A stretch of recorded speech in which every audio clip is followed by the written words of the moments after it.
Welcome back to your Netball Besties podcast. We're your hosts, Alexa and Jenna, and this is where we deep dive into SSN and Diamonds games, as well as keep you updated on netball news. We have some huge netball news to cover, as well as discussing what happened during the recent Diamonds versus Proteas series, particularly the controversies discussed on social media. We will touch on that. But first, if you're new here, don't forget to subscribe on Spotify and give us a 5-star rating if you enjoy this episode. We also now have an Instagram and a TikTok account, so just search your Netball Besties to find us there. Jenna, it feels like we haven't done this in ages. It's been, God, how long has it been since the SSN Grand Final? A while now. I mean, I've had a whole baby since, so it's been a while. Yes, you have. She's a little baby girl. She's doing well. Almost 2 months now, which is really crazy to think of.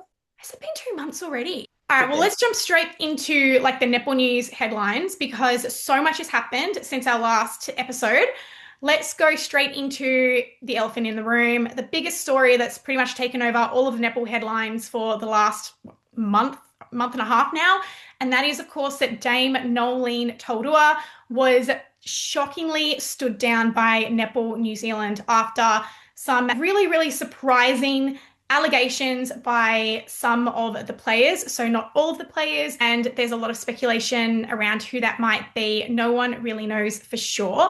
I do have a couple of videos on my TikTok and Instagram if you want to go over and hear that in more detail. There still is no resolution, and Dame Nolene Taurua will not be the coach for the Silver Ferns going into the upcoming Constellation Cup with the Diamonds. So that is the most recent update. Now, Jenna, after Grace Weke did actually ask to grab the mic from the journalist there, and she had quite a shocking speech. I don't think anyone was expecting that from her. It was very heartfelt. It's definitely received a lot of positive feedback from fans of Silver Ferns and fans of Dame Nolene. Yeah, I feel like, Grace, there has been a bit of a public outcry essentially for someone within that circle of players to speak out. Grace, felt confident enough to speak to her own truth. One thing I do think was evident from that was it did show that not everyone might have the same experiences in the team. There's still so much we don't know. I sort of almost want to wait until everything's out there before I have an opinion. If you haven't seen the speech, I do have a video on my Instagram and TikTok that does play it as well, so you can go over and watch that in full. To some positive news that's happened. So we have some pregnancy announcements. Paige Hadley and Steph Fretwell have both announced their pregnancies, which is really exciting. Then, of course, Shamira Sterling Humphries welcomed her baby boy very recently, I think only a week ago. So that was really exciting for her. Jamie Lee Price also dropped her clothing line called JLP Collection. So far, she's dropped a really beautiful box tee. She has told me that she has more coming out really soon. So I'm very excited for that. I'm a huge fan of the idea of wearing the player merchandise that isn't bright, colorful, greens and yellows and purples. All we want is just aesthetic merch. Diamonds, if you're listening, please, the current jumpers the girls are rocking, please let me know where I can get one. Not covered in branding.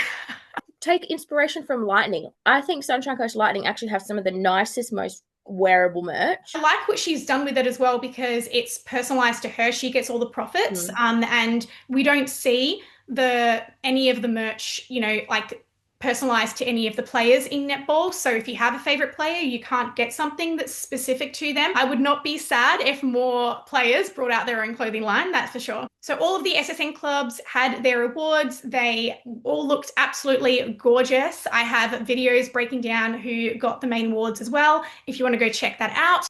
In very recent news as well, Julie Fitzgerald has a new job and she's actually heading over to the Maldives. I'll read a little bit from the media release that I was sent so I don't get anything wrong, that Julie Fitzgerald lands a coaching deal in the Maldives. Australia's longest serving elite coach and one of the sport's most respected leaders is joining Project Dream, a groundbreaking collaboration between NetFit Netball, Club Green Streets, and MV Netters Academy. Led by passionate and determined women, this community has been quietly building momentum, united in their mission to put Maldives netball on the world stage. Fire 5 have been dropping all of the team lists for the tournament that's happening in November. Jenna, you and I are going over. So freaking excited about this.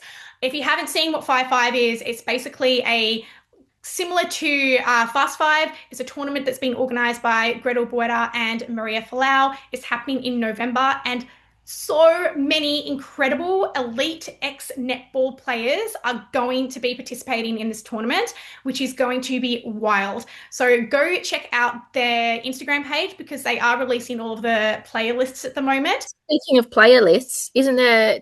I believe I did see there was a team that put out an expression of interest for shooters. If only I knew a shooter.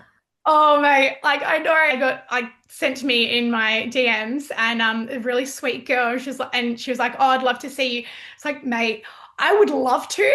I would love to, but I'm like 5 foot nothing and I would be so utterly destroyed. Can you freaking imagine? Like if like you got to play up against Casey Coppola? Yeah, no, I think I'll pass. I don't think my confidence would ever recover. The competition to have me reimburse the streaming cost on the streaming option, which is Level Play, that is still on, I think, until Thursday. If you want to enter that, go to the link in my Instagram bio. That will take you to Level Play where you can subscribe. It's only $29.90.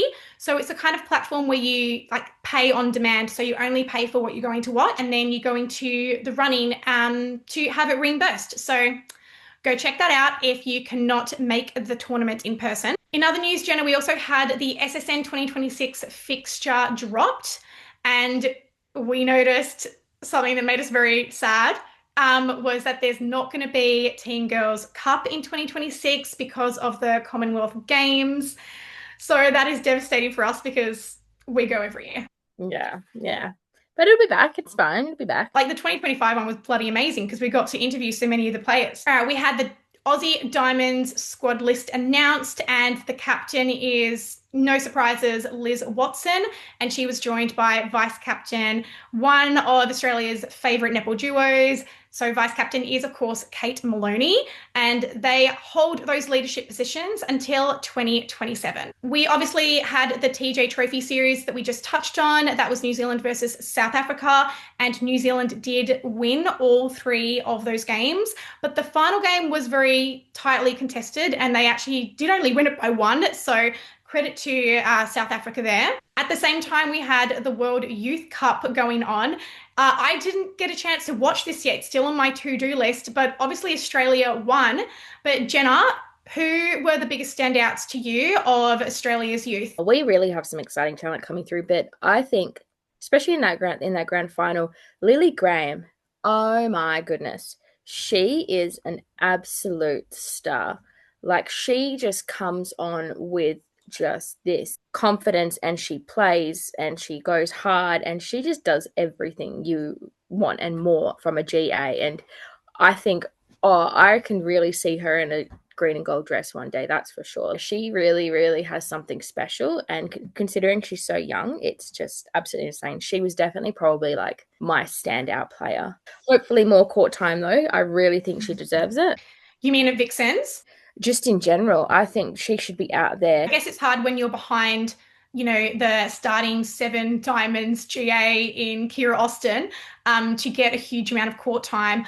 But, I think we spoke about her just as much as the Diamonds over the course of this SSN season because we were so continuously impressed by her. No, considering as well that the new CPA is due next year and everyone's off contract, I think she is going to be a hot signing. Big congratulations to our Aussie youth team. You guys were amazing and congratulations on that win. Let's quickly touch on what I think was one of the highlights, honestly, was netball.com.au were literally trickle feeding in 3 increments their top 15 players of the SSN 2025 season.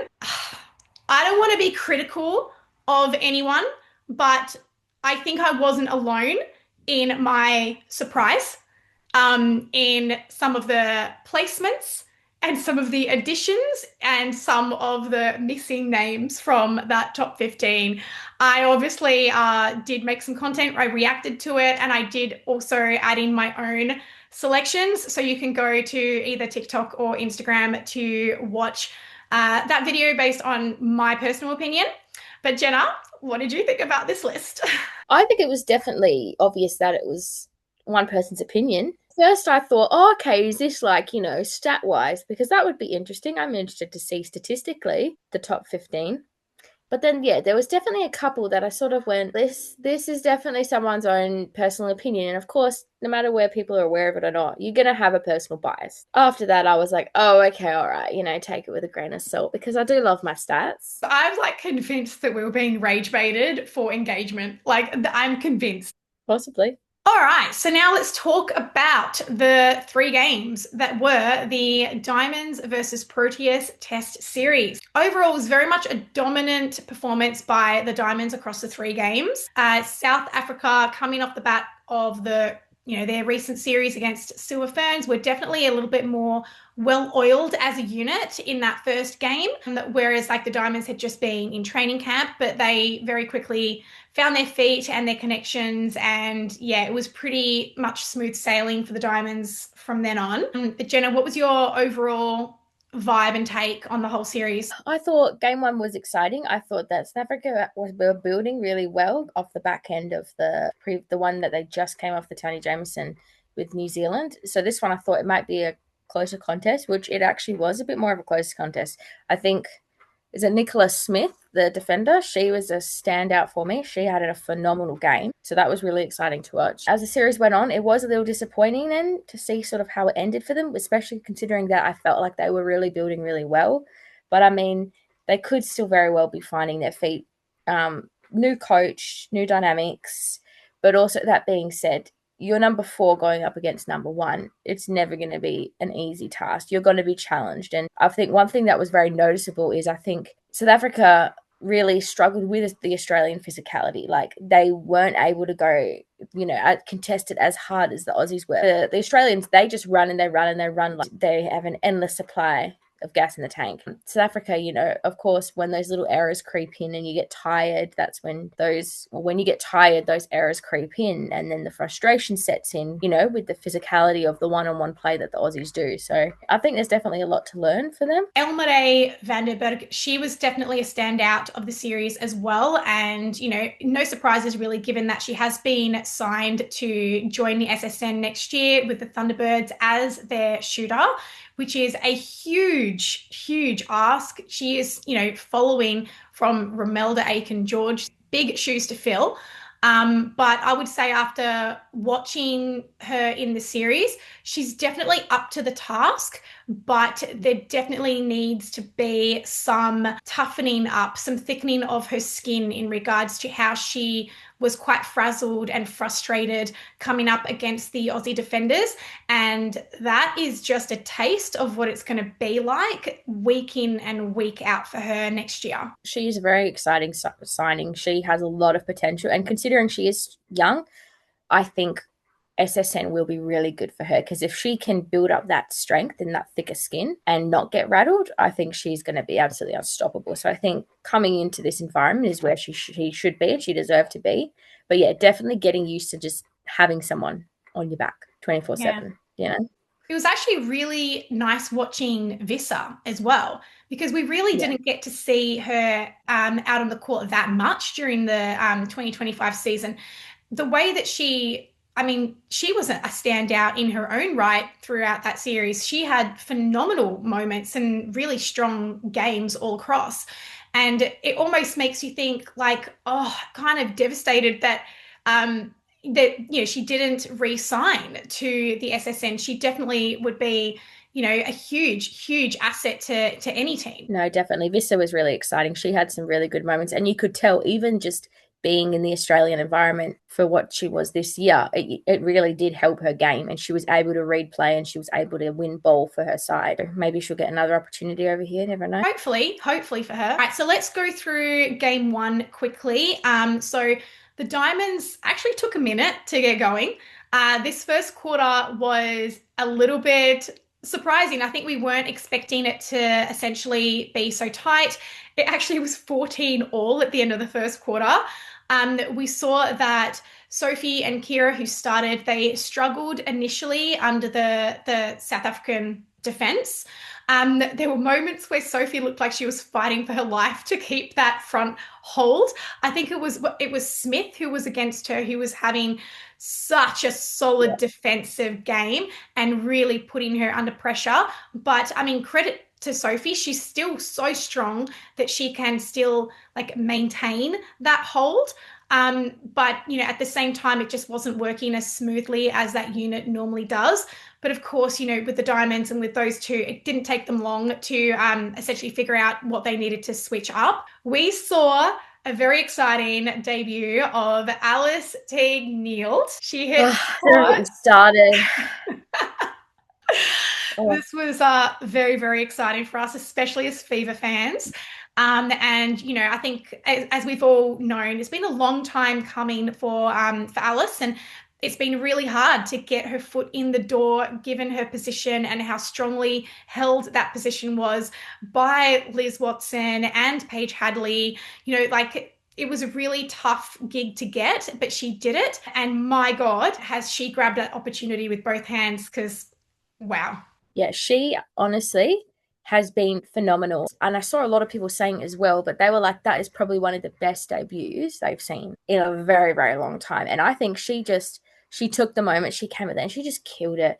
And then she, next game, killed it again. And I think it was so obvious what she brings, and even the leadership she brings and the way that she directs the play on court. As you said, she took it with two hands and she just stood up. I really think this series, there's been a lot of people going, okay, wow, Alice. And we're like, yeah, Alice. We've been telling you. Right.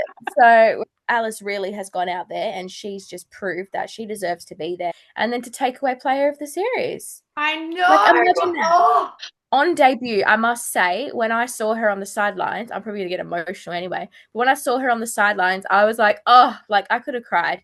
I was such an emotional moment because you could almost feel like how long time this has been coming for. And I just want nothing for the best of her. She deserves it so much. I also really, really think that she should be in that Con Cup squad too. She's cemented herself very firmly in that wing attack, right behind Liz. I think we all assumed that Georgie would be predominantly a wing attack, but as we've seen it play out, she's clearly been brought in to essentially be the second goal attack after Kira Austin. That is just, my gosh, perfection, like absolute perfection with that attacking unit that we did see at the beginning of game one as well. So the reason that I think Alice was able to open up that space so much as soon as she was brought on was because the Liz, Maloney and Austin got really kind of overly comfortable in that Vixen's playing dynamic, which is all those middle channel short passes, which sometimes is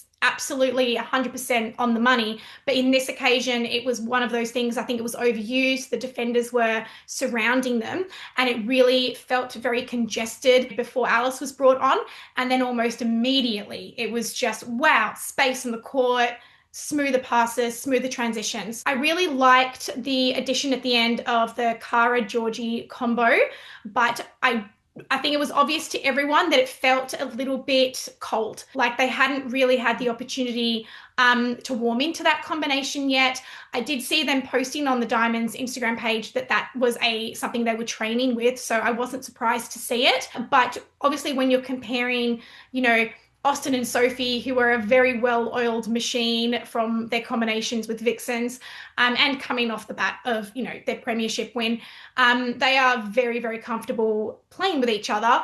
And obviously, Georgie and Cara, although a lot of similarities with Cara and Steph, it's still just like any combination, they need time. It just needs time. We can't go past the fact that since Steph has retired, Kara's international diamonds performance hasn't been as strong. We did see her have, definitely one of her trickier years in 2024. We saw her come back hard and strong and phenomenal in 2025 over her SSN season. But sometimes I think that that confidence that took a knock in 2024 has still got some work to do, because at the end of the day, the skill, the experience, and the talent is all there. We've seen it for years. She is the most experienced shooter in that Diamonds lineup. We've seen her represent Australia for literally years now and, be part of that starting team, that starting 7 unit that brought all of the trophies home and filled our cabinet. So we cannot go past the fact that she has proven herself time and time again, but she does get the yips at the beginning of the game. And she did bring herself back into it once she went over that hump, and then she didn't miss from there. But there's just something about the first few minutes for her. I actually noticed that she was shooting from further out. So she was going for the longer range shot than what she'd normally do. She wasn't posting up right under the base. She was very intentionally trying to shoot from further out. And I think after she had a couple of those misses, I think she just got in her head. She is very capable, and it just feels like, again, it's just such a mental game for her. Yeah. And it's frustrating because I'm such a champion of her and I'm such a cheerleader for her, and I just want to see her do well. She's one of my favorite players. There's no secret there. I think sometimes people just look at the shooting and the fact that perhaps the shooter has missed, but they're not taking into account the lead up to that, and all of her movement and her play setups and all of that was actually really, really good. Her and Georgie still did work very well together. They were getting the ball in hand. It was just finishing it with the actual ball through the hoop. That's where the issue was, and perhaps maybe positioning themselves into a better rebounding option. A lot of those rebounds did go to the defense. When you look at everything that she was doing on the court as a unit, she actually did really, really well. But also, when you're a GS and you're playing out of position at GA, some people can do it and some people can't. It can be quite a challenge. I mean, we back in Magpies, look at Sophie Garvin, GS, who was pushed out to GA, and she really struggled there. So sometimes, being that extra bit challenge can be a bit difficult. All right, let's talk about game 2. So we saw, again, Australia start to dominate quite quickly. The scoreboard started to blow out fairly quickly as well. This is when South Africa really looked deflated. Their heads were dropped. You could just see the frustration. They were making a lot of unforced errors. We will touch on controversial calls, in a minute. To go back and watch the game, 90% of the turnovers were self-inflicted errors, coach killers, the commentators like to call them. And I know the commentators did touch on the fact that the coach, gave the team a spray. Personally, I don't think that was the right thing to do to an already deflated team who were looking straight down the barrel of a 5th consecutive loss. At that point, I don't think being sprayed by your coach is the right thing to do. At that moment, I just remember thinking, God, I wish that Maloney could just run over to their huddle and maybe give him a pep talk. Yeah, I think it's a hard one. I think, new coach, a lot of youngsters and the new dynamic, I think it's all just trial and error. The coach also needs to figure out what's going to work, because sometimes you do have teams that need a bit of a spray to just be snapped out of it, and they go back out there and then they just perform. But then other times you might need to go, okay, maybe I need to be more of a from the heart to heart sort of thing. So I don't know. I think it's just also learning how to, work together. I think they're still finding their feet. No, it was a disappointing game for them. Obviously, I think it was a 27-goal loss, game 2. We did have a lot of controversy around the umpire calls. There were definitely a couple that were definitely incorrect. So I personally went back and watched this game in micro slow motion. I filmed, all of the controversial calls just so then I could zoom in, have a look, slow down, and put it in my netball chat for umpires to give their opinions as well, because I'm obviously not an umpire. The overall consensus is that 90% of those calls were actually correct, and that the umpires just saw things on the game that we couldn't see with our like naked spectator eye. But then when you slow down and you zoom in and you realize, oh, actually the umpire was right and they did see it. Having said that, of course, there are errors that happen. They're humans, when they're not robots. They haven't been taken over by AI yet. There were a couple of errors that stood out. One in particular was Maloney's contest on the ball, which then was dropped out of court. Although it was a clean intercept, and if she'd held onto it, it would have been amazing, but it did bounce out. And unfortunately, the throw-in did get given to Australia. That one hurt. Another one as well. So I think it was Maseko who got called for offside on the circle edge. She was in the wing attack bib at the time. She got called for offside, but she'd already kind of dropped the ball out of court based on Struker's pass that was just too far for her.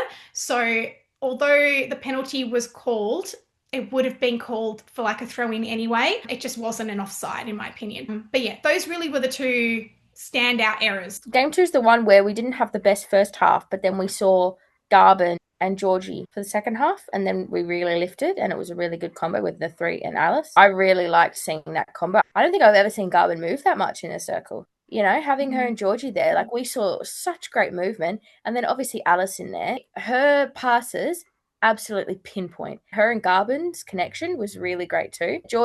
Seeing Georgie come in was also really exciting. Little bit shaky the first time she came in. I'm not sure if that was game 1, but it goes to show, you know, the end of the series, like she really, you know, stepped into that GA role and she took the challenge, and it was really good to sort of see her, you know, play with confidence. I really liked how many risks Stacey took with the shooter combinations for this series.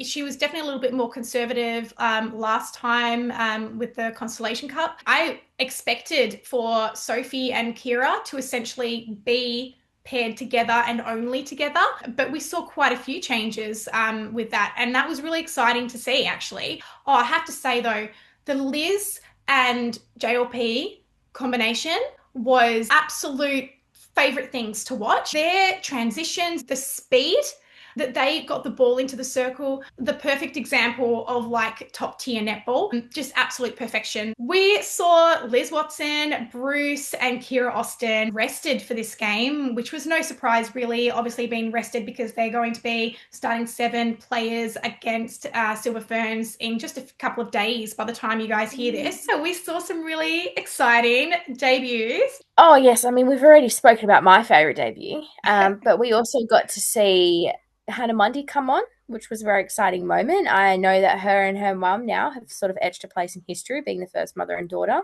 diamonds, which is exciting. And we also saw, I don't know if it's been done before, but 2 debuts at the same time, either end of the court, with Lucy Austin and Ash Irvin. And that was really exciting too. I remember when I saw Lucy come on, I was like, gosh, I feel like I've not seen her play in forever. But I guess it has been a while. You know, 27 minutes out of the whole SSN season. I thought Ash Irvin killed it. I thought she had a hand in everything. Like, she did so well too. So that was really exciting to see. And there is nothing I like more than just, you know, seeing a debut, and Stacey smart in the sense that she knows now's the time that these young ones, they need court time. We know what our vets can do. We know what they offer. We know what our Liz, our Courtney, our, you know, all of them can offer. Give them a well-deserved break, you know, sparkling water on the side, and, you know, let the young ones, you know, run it out. Absolutely, especially when at that point, you know, we like Australia was already so far up ahead, they'd really pulled away. I wasn't expecting Lucy to come out initially. I mean, after the way that Australia really played in the first 2 games, yes, absolutely makes sense, bring her out in game 3. But I think initially, when I was asked about it during game 1, I wasn't 100% sure we would see it, because yes, she was an invitee, but we hadn't seen her in SSN play at, you know, an elite level, let alone international level. Yeah, I definitely thought, oh no, she's just come to learn and train and get experience, but eventually she'll get on court. But no, I was wrong. There she was, taking the court as a diamond. What an incredible story for her. I don't think that was on her 2025 bingo card.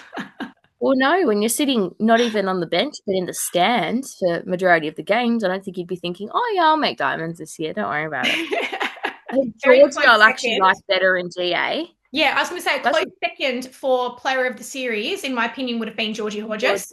Yeah, she stepped up really well. But I am actually really liking her in GA, and I think Alice definitely is the better option for wing attack. Well, And apparently then she was a Mundy, GA. Like, I know we've seen she her. was a GA. Yeah, She she was a was a GA GA. before she was wing attack. She went to wing attack to get more court time, but she is actually predominantly a goal attack. Which is probably why she's so good at feeding. My real genuine belief that if you play goal attack, you should be able to play wing attack. Obviously, not the other way around because a wing attack can't necessarily shoot. But if you are a goal attack, 100% should be able to swing into a wing attack position. I would be keeping Georgie for Con Cup because we need that second GA option. And I think her and Austin. And then I really think we need Alice. The team selections for the 2 series were released obviously before, because they would have lent into Mundy initially because of the combination factor, because of the fact that most of the starting 7s are vixens. And so it would make sense to have that extra option for the Constellation Cup be a combination choice. But what a conundrum for Stacey to be looking at right now, because yes, you've got Mundy as the option with all of those well-oiled, experienced combinations, but then you've got Alice Teague Neal, who just got Player of the Series.